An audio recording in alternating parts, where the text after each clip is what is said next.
To our coverage of the Russia-Ukraine war, President Volodymyr Zelenskyy says his government is prepared to discuss adopting a neutral status as part of a peace deal with Russia. Russia and Ukrainian negotiators are set to resume in-person talks this week in Turkey. Ukrainian president discloses his government is carefully considering a Russian demand of neutrality ahead the talks. Mr. Zelenskyy believes such a move would have to be guaranteed by third parties and put to a referendum.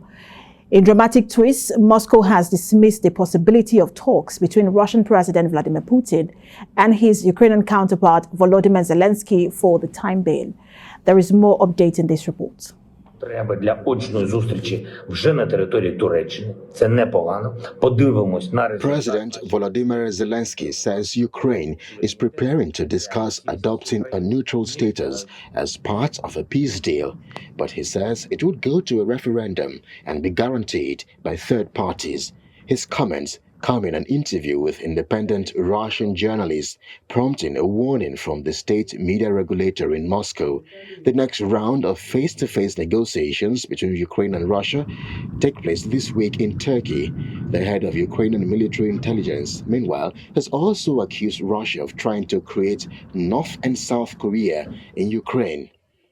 In the U.S., as President Joe Biden departed after attending Mass at a Washington, D.C. church Sunday evening, a member of the assembled media shouted out, "Do you want President Vladimir Putin removed?" Mr. President, were you calling for regime change?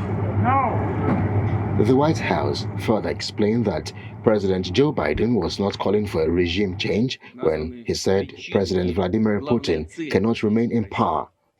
Meanwhile, over the weekend, President Biden arrived at the PGE Stadium in Warsaw, Poland, after holding a bilateral meeting with President of Poland, Andrzej Duda, at the Presidential Palace.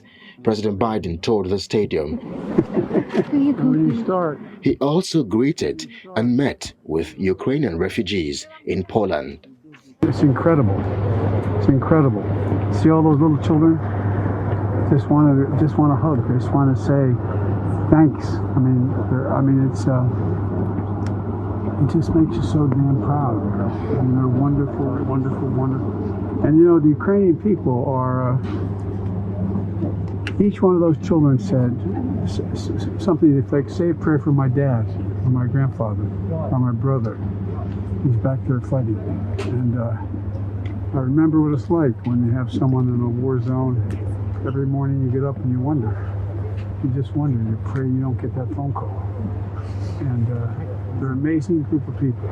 Still on the war, Turkish President Recep Tayyip Erdogan, in a conversation on Sunday, called on his Russian counterpart Vladimir Putin for a ceasefire and better humanitarian conditions for civilians following Russia's invasion of Ukraine.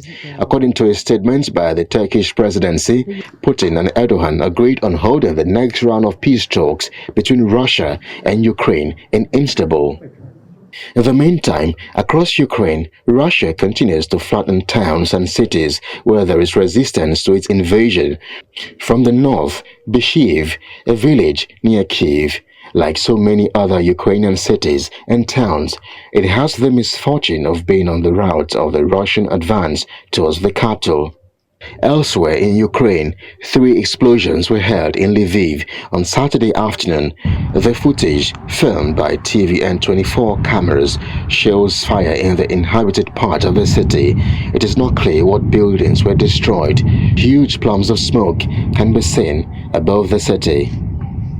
And as protests against the war in Ukraine around the world continues, anti-war demonstrations were also held in Ukraine, especially in Lviv, where demonstrators gathered singing solidarity songs and calling for an end to the war in Ukraine.